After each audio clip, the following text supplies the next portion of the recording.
This is another very strange artifact holding a stick with a snake.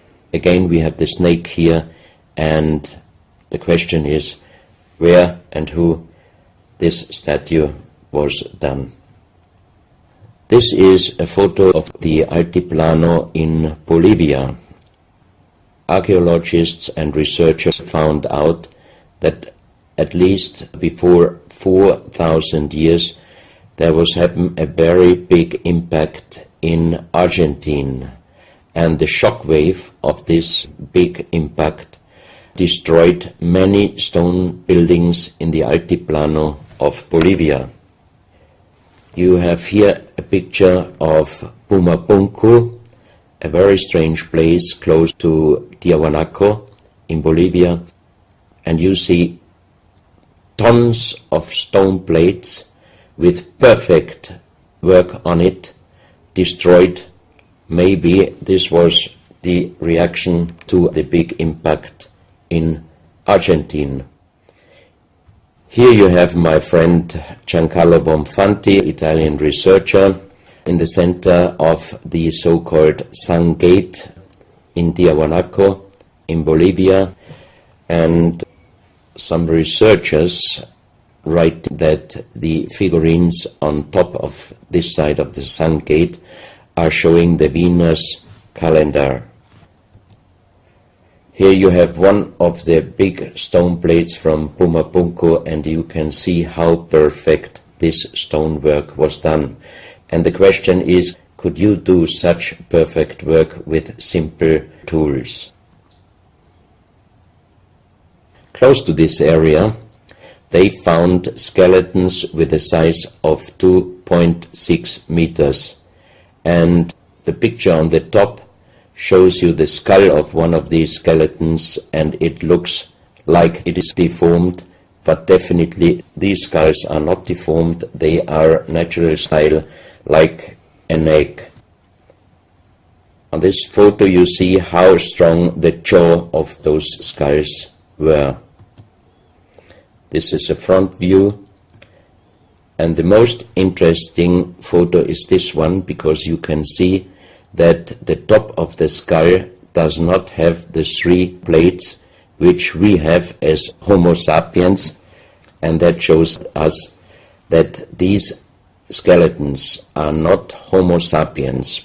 What we might be able is doing a DNA check and an age dating on these skeletons, because we are very much wondering what kind of humans did exist long time ago and how long ago.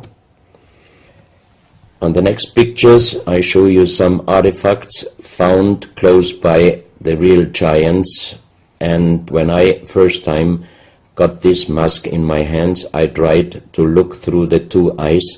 At that time I didn't know that they were belonging to 2.6 meter skeletons, and I was just wondering, why did they make masks where you can only look out from one eye? But after knowing that those people were over 2.5 meters, I could imagine that their skull was of course bigger than our skull, and that's why these masks were for us oversized.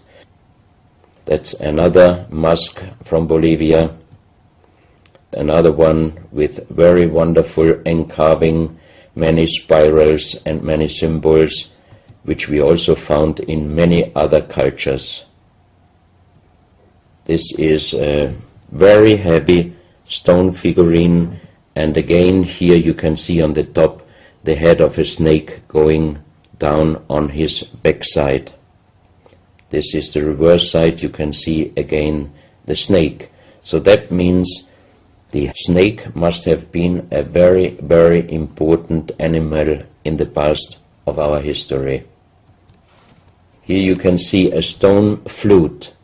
The strange thing is that the vibration of the sound of these stone flutes is exactly the same as our brain waves. So that means maybe those flutes were used for meditation or for healing purposes. And each two holes are connected perfectly with each other. That means you can make perfect holes into this very, very hard stone, but how you connect with simple tools the two holes on the bottom, this would be, even in our days, a very difficult work to do. Because it's in the shape of a U and it curves around inside the stone. That's right. And with simple tools, you are definitely not able to do such a work. And even the holes are very precise. This is the form of a boat, and you have 3 flute pipes at the end. Here you can see how perfectly they were made. This is another flute, very small. You can use it only with very soft blowing, and the sound is like the sound of the dolphins. This is an artifact where we do not have any idea for what purpose it was used. Now we are in Colombia. On the next few photos, I show you very strange artifacts from Colombia in South America. The most famous industrial designer and architect in Colombia, Professor Jaime Gutierrez, is collecting strange artifacts from his country already since centuries. His most important piece is the so-called genetic disc. Here you can see a disc made out of lyddite, a very hard stone. It's nearly the same hardness as granite, but the structure of lyddite is like leaves, so it would be quite impossible to make the same disc in our days out of the same material. The diameter of this disc, we call it the genetic disc, is about 27 centimeters. And on this disc you have several things presented which usually you can only see with a microscope. For example, on the left side, around 11 o'clock, you can see one egg, human egg, without, and another with spermia.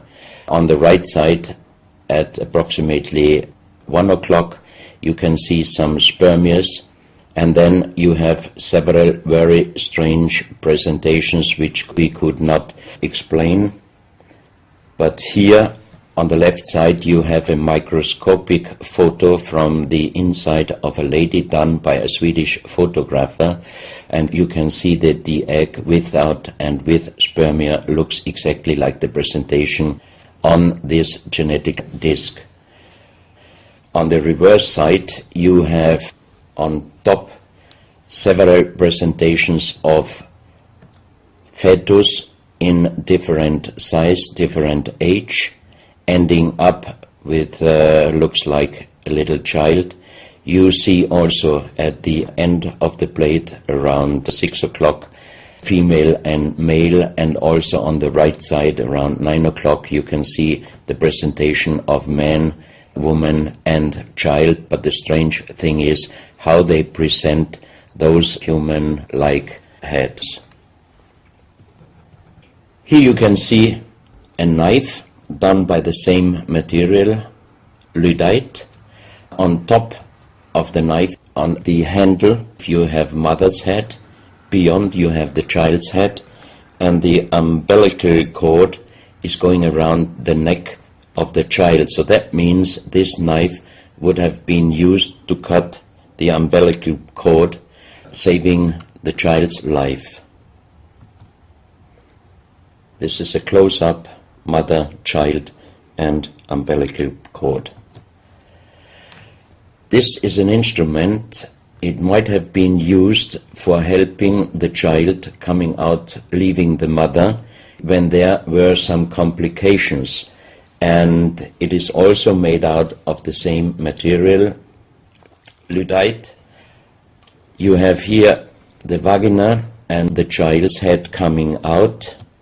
And on the reverse side, you can put only your thumb inside. That means you can only use this instrument with your fingers, meaning you cannot use power. So that means it might be safer helping the child leaving the mother than our instruments we are using in our days, because sometimes the modern instruments, while being used, can damage the child's head. This, we think, is a medical instrument. It is also Lyddite, and it's a perfect form. Another one, and these are other ones, they are very much smaller than shown on this photo. And when we did a material check in Vienna, the most expert worldwide checked those pieces. First of all, the material. Each one is done with Lyddite, and the form itself, he checked them, and finally he said, I cannot tell you how they were done, who did they make, but the only thing I can definitely tell you, from the same material in our days, we cannot make the same instruments. So how old they are we do not know, but as they were found in Colombia and they do not fit any existing pre-Columbian culture, we must consider that those artifacts are at least older than 6,000 years. But we cannot explain what kind of technology they did use to be able to make such instruments and such tools made with Lyddite. You can see each piece fits exactly every kind of hand, never mind how big the size of the hand was. Each instrument, each tool fits exactly each hand which was using those instruments. This face looks a little bit like the Maui, the big stone statues from Easter Island. Here you have a close-up. This, in joking, I call it the dentist chair. Perfectly done, but again, same material, Lyddite. And the strange question is, why, if they could make such perfect figurines out of this very difficult material, why did they show the human face always with big round eyes and a little nose and a big mouth? There is no real explanation possible.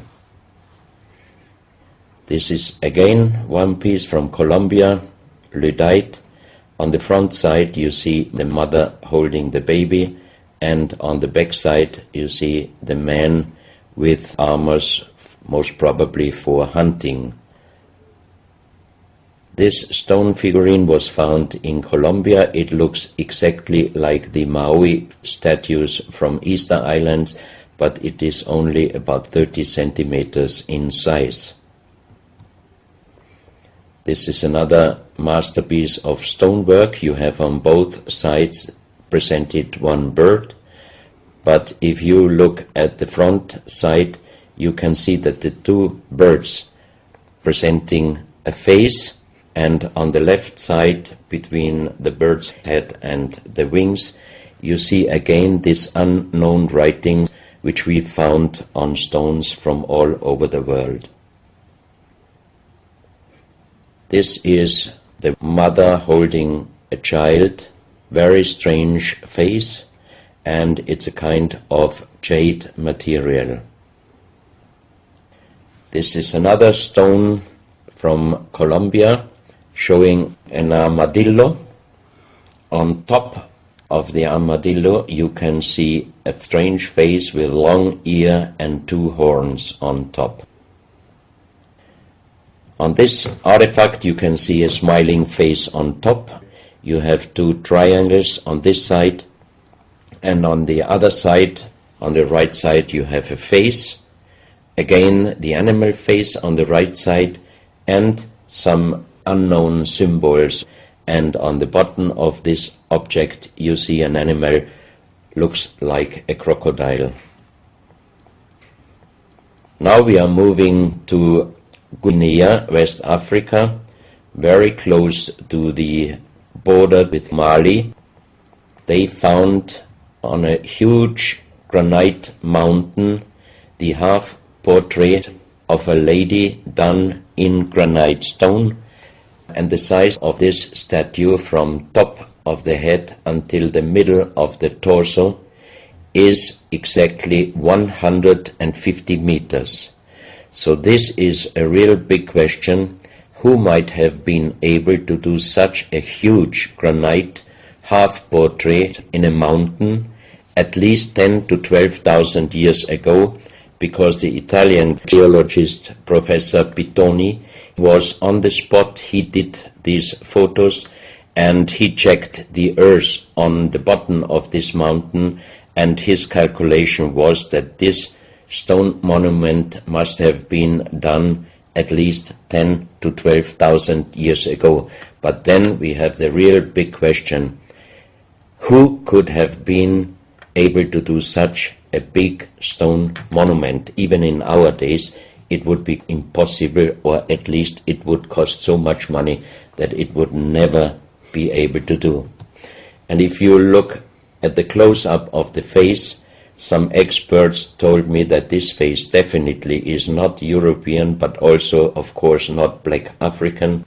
It must be either South American or Asian culture. But then again, we are at the point 10 to 12,000 years ago. It might be the civilization, the lost civilization from Atlantis. Close to this area in Sierra Leone, Professor Pittoni was in charge of diamond excavations, and as he heard in this area a legend about Allah was angry with some angels, and he put them into stone and throw them to the earth. He put the sky, also made it into stone and throw it to the earth, and he put the stars and threw them to the earth. The legend says that the sky you can see on this stone, they call them sky stones, sky blue stones found in this area under the earth. And we did research in Vienna. This is definitely artificial stone. It's not a natural stone, and all the material could be found, but the only thing they could not inform us is what kind of color did they use to get this real sky blue color. The stone figurines found from 20 meters down to even 50 meters. Professor Pittoni always took some organic material from the finding place, and the age dating of those stone artifacts are from 2,500 years up to the oldest one, 17,000 years. Here you have a granite stone, so-called nomoli, stone nomoli, with very nice encarving. Here you have a man sitting on an elephant, as there are also the legions of giants all over Africa. You know how big is an elephant. It's a wonderful stonework. It's very hard and very heavy. There are also some artifacts showing half human or human with the head of a reptile holding a kind of pot in their hand, and they could put something inside this pot, and also on top of several nomolis there is a hole for putting something inside, and most probably they were used for ceremonies. Here you have a kind of animal. It looks like a dinosaur, and when Professor Pittoni found this statue, it was making a strange noise, so he opened the statue and they found inside the small black ball you can see on the bottom of the statue, and this was iron material. When we did the research on this artifact, and especially on this metal ball, next morning the professor called me and told me that somebody must have done a bad joke to me. I asked why, because the result of the research was this metal material is chrome steel, and chrome steel was found first time at the beginning of the 20th century in Austria. That means it was impossible inside a statue with the age of approximately 17,000 years. But when I called immediately Professor Pittoni, he was laughing and he said, "I'm a geologist. If a statue is making a strange sound, I do not open it just right away, but I did several X-rays, and you can see here on the right picture one of the X-ray photos, and you see that inside the closed statue already the round ball, the chrome steel ball, was existing. On this X-ray photo you can see exactly, and also Professor Pittoni saw that this statue in former days already was opened but perfectly closed again, and he called a specialist who opened it exactly concerning this photo, the small stone ball which was closing the whole inside, and you can see that the metal ball was already existing. Some of you might have watched several pictures, photos on the internet of giant skeletons found in desert, in India, in China and other places. Most of those photos were competition photos to present Photoshop. Perfectly done. I also was quite impressed when I received first time one of those photos, but these photos I'm showing you now, they are definitely not coming out from a Photoshop competition. These photos are real skulls and skeletons. This skull was found in a tunnel system underground in Colombia. The skull is dated up to 11,000 years. The skull is bigger than normal skull, and the front teeth of the jaw are lined up in a different way than our teeth. Something that occurs to me here is that there's a very strong, pronounced jaw. It's a very prominent jawline, very prominent chin.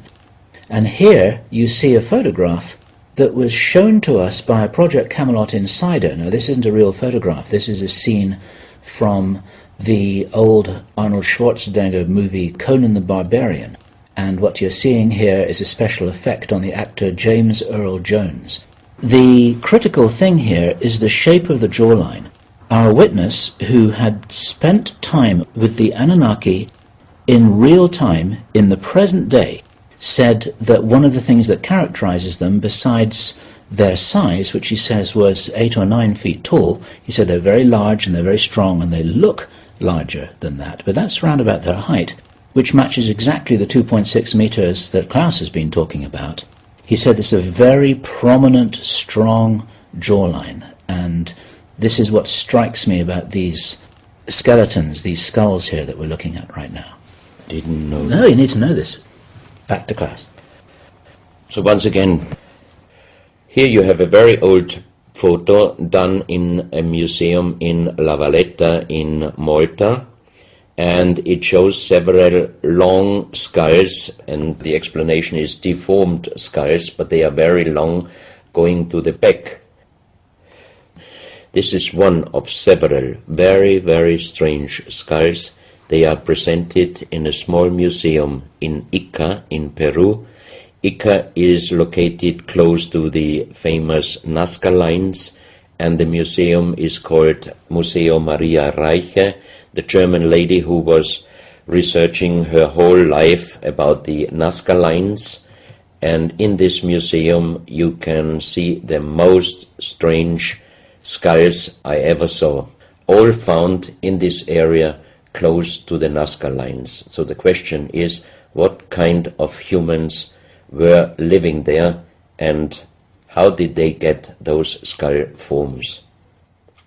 And especially this one, definitely several doctors and experts told me it would not be possible to create such a kind of deformation, because through deformation you do not get the double bone material on the skull, and on this skull even you have particles of the skin and hairs, and I think it would not be difficult to do a age dating and especially a DNA analysis of this skull.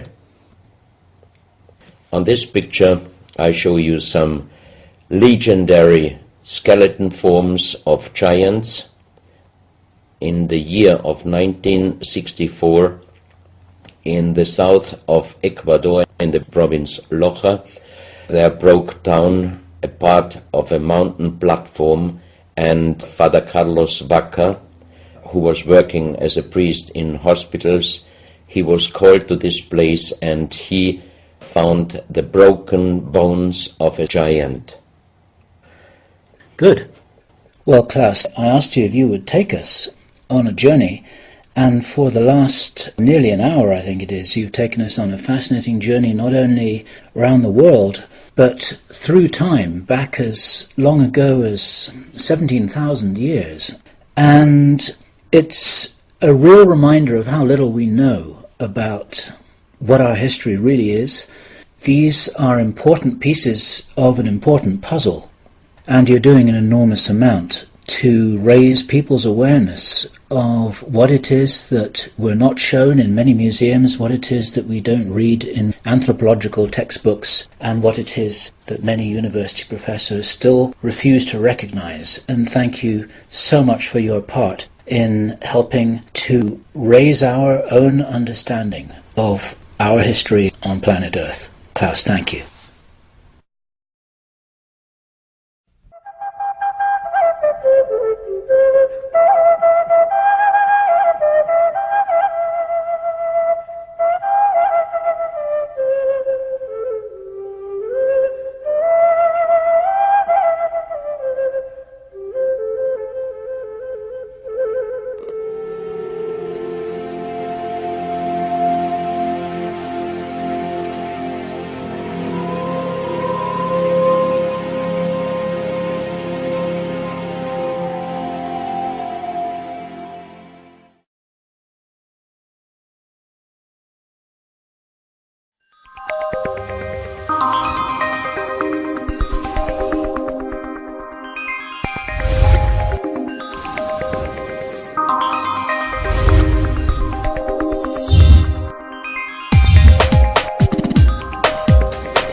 This is another very strange artifact holding a stick with a snake.